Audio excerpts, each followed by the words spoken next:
With the winter season in full swing, I thought I would talk about some of the anime that are worth watching this season, since I'm watching 44 winter 2025 seasonal anime. This winter season has been a pretty interesting season, mainly because it has a lot of romance, and of course, you know, it has a lot of fantasy anime, and you know, almost every season usually has fantasy anime, but this season has a lot of romance, which, you know, usually doesn't happen. You know, we usually don't really get that many romance. We might get 3 or 4, but this season has a lot of it. So I just want to talk about some of the anime that are worth watching, because like I said, I'm watching 44 new anime, but at the same time, if we're just counting like the new stuff, I'm watching 32, because if you take away the stuff that got season 2s and some of the stuff that are returning, I'm down to 32 new anime. And I just want to talk about only the new stuff, not really focus on any of the stuff that has season 2s and all that, because majority of people that have seen season 1 are gonna want to watch season 2, so there's no reason for me to really talk about those. I just want to focus on the new stuff that has came out this winter season. But with that out the way, let's get into some of the anime that are worth watching this winter 2025 anime season. Now, the first anime I want to talk about is called I Have a Crush at Work, or it's called Can You Keep a Secret? Now, this is a pretty interesting adult romance anime, because it's an office romance anime where you have 2 characters that are secretly dating, and they don't want nobody at their job to know that they're dating. Throughout the first few episodes, we see like how they're trying to keep their relationship a secret from their co-workers, and like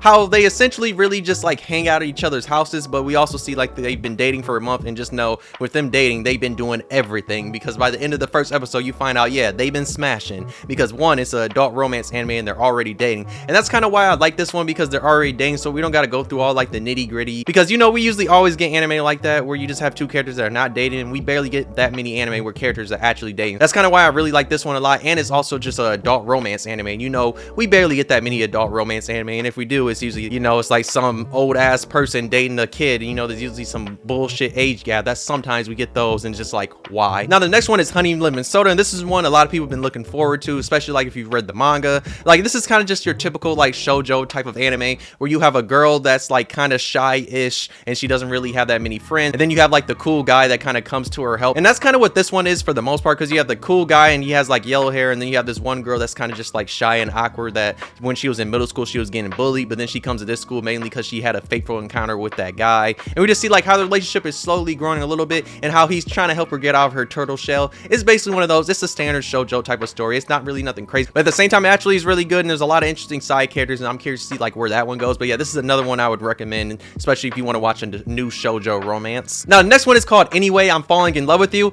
and this one is a messy anime, and just know it's already starting off rip that it's gonna get messy, because like, it's kind of a reverse harem, mainly because you have this girl that has all these childhood friends that are all guys, and there's like hints of this anime is gonna get messy, mainly because there's already one guy that's confessed his feeling to the main girl. The purple haired guy is being so goddamn bold, and he's over here talking about, yo, I'm a man, and I'm gonna get you to recognize me as a man. And I'm just like, dog, you are like 15 or 16 years old. Your ass is not a man. You just see that he's trying to be super bold and try and get her to like date him and all that. But at the same time, you can kind of tell that probably all the other love interests are probably going to eventually get their turn at her, because you know, they're all childhood friends, but more than likely they probably all like her. And you can kind of tell like in episode 2 that they're noticing like what the purple haired guy is on. So I'm pretty sure this is going to get very messy, and I hope it does, because I love messy romance anime. They're some of the best romance anime in my opinion though. Now, the next one is a romance anime. At first I was kind of like on, mainly because like the premise of it was just something that like was kind of just but like as episodes have gone on, I've kind of started to enjoy this one. It's called I'm Getting Married to a Girl I Hate in My Class.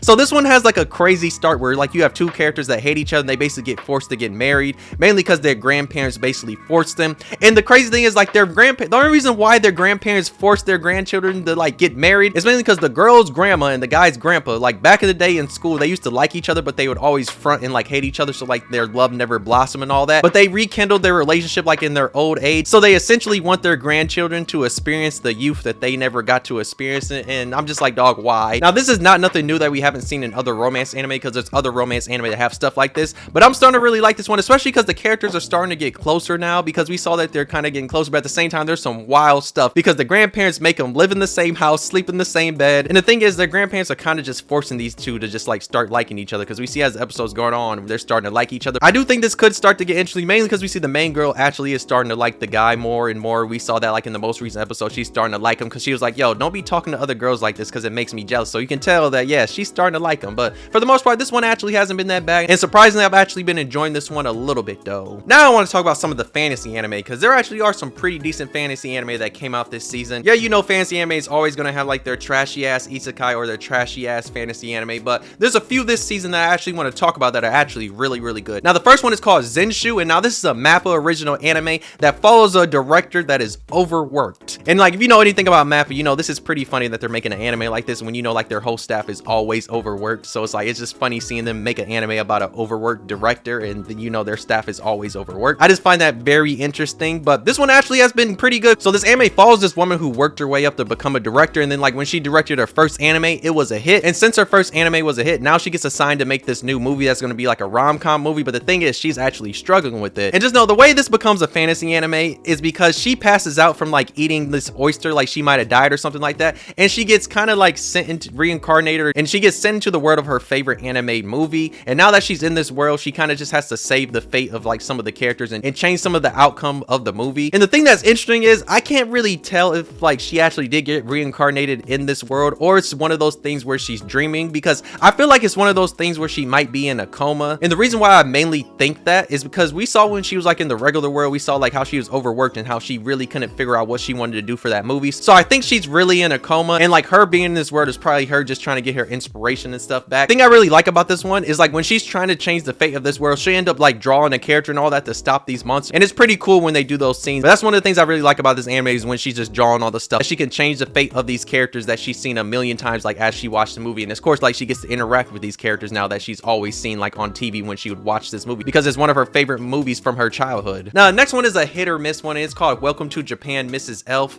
Now this might be one some people might like or they might not like. So this is a reverse isekai. So this anime follows this office worker, and every time he goes to bed he always gets transported to this other world, and this has been happening to him ever since he was a little kid. And the thing is, he can always bring his food with him, but like nothing else can come besides food, and like he's always in this fantasy world. And the thing is, whenever he dies he always just wakes up and all that, so like it's just something he's used to. And one of the times he ends up dying, he ends up hugging this elf girl that he always goes on adventures with, but when he wakes up he sees that she's laying right next to him. And now we get to see like how she's going to be in Japan with him, and we get to see like how she's experienced in Japan and all that. So it's kind of just like a chill slice of life-ish type of fantasy anime. We do see when they go to sleep they actually do go back to that fantasy world, so I just thought that was pretty interesting that they still can go to that fantasy world even though, you know, the elf girl's in Japan now, and it seems like she can actually go back to Japan too. So this is probably gonna be a chill reverse isekai that's gonna have slice of life moments along with probably a little bit of romance, because there's probably gonna be a little bit of romance that's gonna happen between like the main guy and the elf. But this one's been pretty chill though for the most part, even though episode 2 did have a dragon, and the dragon like loved the food from Japan, and that was pretty funny. Now the next anime I gotta talk about low-key might be the best fantasy anime of this season, and that is I may be a guild receptionist, but I'll solo any boss to clock out on time. Now this is a very relatable anime,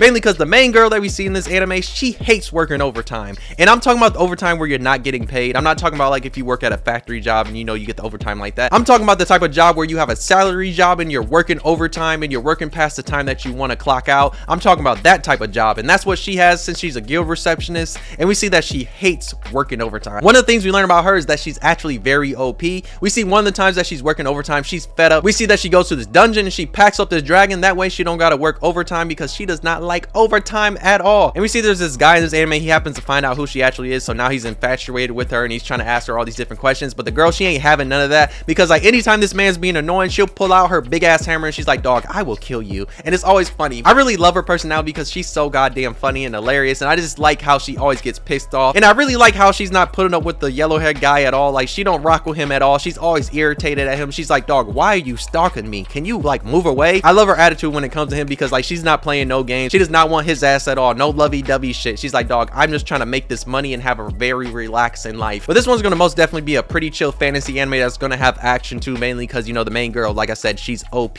But this one's been hella funny and really enjoyable to me though. Now the next one is one that I really like because I love the concept of it. It's an isekai, but I like the type of isekai that it is, and the anime is called The Red Ranger Becomes an Adventurer in Another World. Now if you like Power Rangers or Super Sentai, then you'll really like this one, because this is essentially an isekai that's going to follow a Red Ranger that gets transported to another world, and just know it's going to have like all the tropes from Super Sentai and Power Rangers, and you're gonna love it because it has the explosions like when they transform, the explosions whenever they kill monsters, all the super wacky gadgets and weapons. He even has a Megazord, and just know it's so goddamn fun. Yeah, this is not gonna be like the greatest anime ever, but if you like Power Rangers or Super Sentai, then you'll really enjoy this one. It's literally an anime that's just made for fans of Power Rangers and Super Sentai. Like, this is not something that you should be watching critically. This is just something that you watch to have a good time and a fun time. You're just gonna be laughing at all the characters' reactions to the Red Ranger and like all his ridiculous ass shit, and that's like the fun thing about this. And this one's been really enjoyable, and I've been loving this one a lot because it's so goddamn funny. I just love seeing the characters' reaction. Now the next one is another isekai that I actually have been enjoying. It's called Possibly the Greatest Alchemist of All Time. Now this one has been a pretty chill slice of life anime,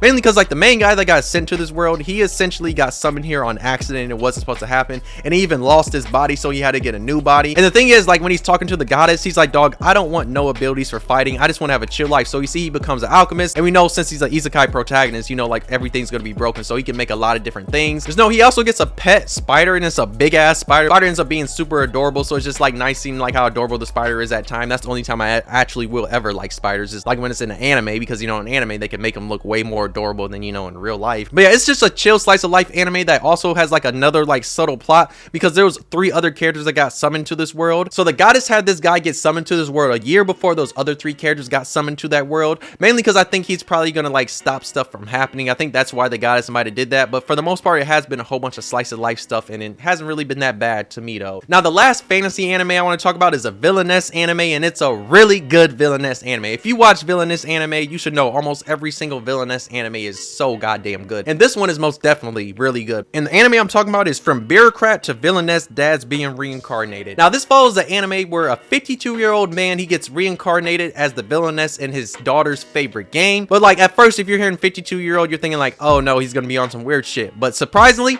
no weird shit at all. He's actually a very respectful person, and you know, usually for isekai, you know, usually they're on some weird ass shit, but in this one, he's not on no weird shit at all. Even though he's reincarnated as the villainess, who's a girl, he's actually not on no weird shit. And like the funny thing is, like when it comes to his mannerisms and all that, it always translates to like the way the villainess would do. So he's doing things that villainess normally wouldn't do. So like when he meets the protagonist, the thing is, he ends up talking to her and he's just like, oh, you must have had really nice parents. And they're like, the protagonist, she's crying and all that, and we see they just become super close friends like that. We also see one of the things he ends up doing is like after he gets done eating food, he ends up like taking care of his plates and all that, like, and putting it in the place where it's supposed to go. And he also ends up like thanking the chef. So like he's doing things that, you know, a villainess wouldn't do. A villainess wouldn't do that, or somebody that's a noble, he's doing all these different things. So like all the other girls in the school, they're just like, oh my god, is this what we supposed to do? So there's a lot of moments like that that basically just show he's not gonna be on no weird shit at all. And especially like even when we get flashbacks that shows like his daughter, there's no weird shit at all. And that's why I really like this one. And you should know majority of Villainess anime are good, and this is another one that's actually really good though. Now the first one is an anime, of course, a lot of people have been looking forward to, and I've been looking forward to too, and that is Sakamoto Days. So if you don't know what Sakamoto Days is, it essentially follows the #1 assassin in the world, like as he basically retires and he gets a wife because he stops being an assassin because he found the love of his life. So now he works at a convenience store with his wife and his daughter. So just know there's going to be like a lot of moments where you're going to see Sakamoto still using his skills from his past, mainly because he's going to meet Shin, and just know Shin's going to eventually be working at the convenience store with them.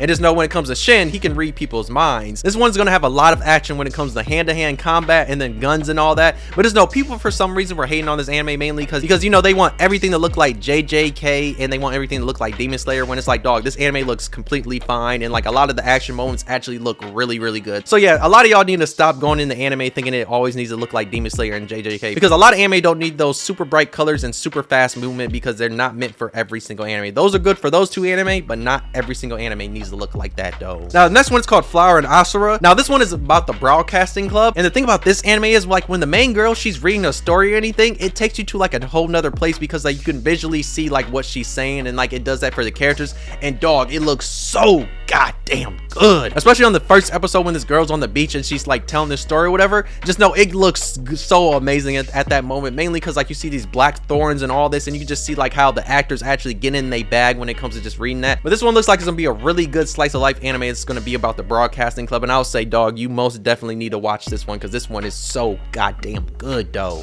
Now the next one is Tatsukuri Hotel. Now this one's based off a mobile game, but it will remind you of Death Note with a little bit of Danganronpa like mystery solving, because it's actually really good. So this anime takes place at this hotel, and the thing about this hotel is the people that go to this hotel are people that are either dead or they're about to die. And then when they come to this hotel, you usually can't see their face and all that, and they don't have any memories, but you have the people that work at the hotel. They have to basically solve like who this person actually was and like what exactly happened to them. And the main character that we follow, this purple head girl, she ends up working at the hotel, and she ends up like helping them solve like kind of these mysteries, because like one of the characters we find out was a character that was in debt and all that, and we get to see like who he actually was and like why exactly he was in debt. So that's one of the cool things I like about this, like how it has like a mystery aspect. So if you like mystery anime, then you'll really enjoy this one. Now if you want another mystery anime, it's called Dr. Detective. Now this anime will remind you of Beautiful Bones. If you've ever seen the anime, this anime will remind you of this, and also kind of will remind you of an anime version of House. if you've seen like the show House, because like the main character in here is this woman. The thing about her is that she works as a doctor and all that, but like she always wants to solve mysteries and stuff, and she kind of gets in the way of some of the stuff. And we see like how she's even cool with certain like detectives and all that, but like she always wants to solve mysteries. So that's one of the good things about this if you want to watch a mystery anime. The one bad thing I will say is the character design, because for some reason they got this grown-ass woman looking like a high schooler, and the crazy thing is we see her older sister, and her older sister looks like a woman. It's just like, dog,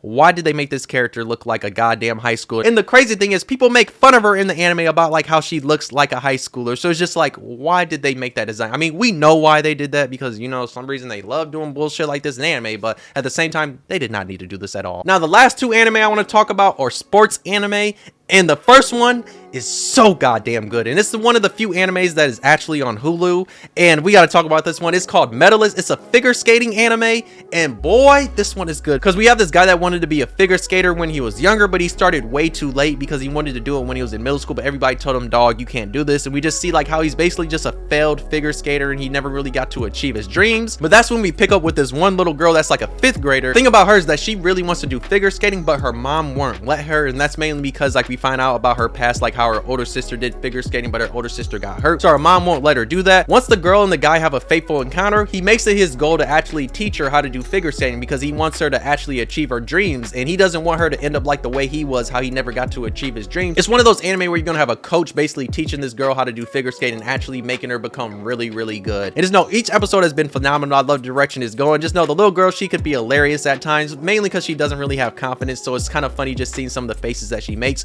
And just know there's no weird shit in this at all, so you don't got to worry about no weird shit. Yes, I know at first this might be off-putting because you have a grown-ass man and a little kid, but like you should know it's an anime where you have a coach that's just teaching a girl how to do figure skating, and that's just something that you know can happen in real life, where you actually have a coach that's teaching you how to play a certain sport. So there's nothing weird at all, and I've even heard stuff about the manga where people says there's no weird shit in the manga at all. This one is one that you most definitely should watch, because this one is actually really, really good. Now the last one I want to talk about is a golf anime. They got an OVA years ago, like back on Funimation. I think Crunchyroll got it too. It was one when I watched the OVA, I was super excited because I was like, oh shit, we getting a golf anime, but then it was just a 15-minute OVA. But now we finally have the anime, and that anime is Soul Arrow Utility. Now this anime follows this high school girl whose main thing was just playing this mobile game, but her mobile game is like about to close down, like the mobile game is done. So now she has to figure out what she wants to do in life. So her friends tells her like, how about you get in a club? She ends up going to every single club. She doesn't really find anything that really works with her. That's when she has a fateful encounter with this old man who's struggling even to lift this certain type of object, but she ends up helping him, and they end up going to the driving range. And once she gets there, she sees people playing golf. That's when she also meets this other high school student who's like a senior, and just know from that point on those two connect. And the girl, she ends up falling in love with golf, and from that moment on she's always going to play golf, and she loves playing golf with the one girl. We even get her introduced to like a third girl that ends up being a college student. It's going to be pretty interesting to see where this anime goes, like as we follow these 3 girls just playing golf and all that,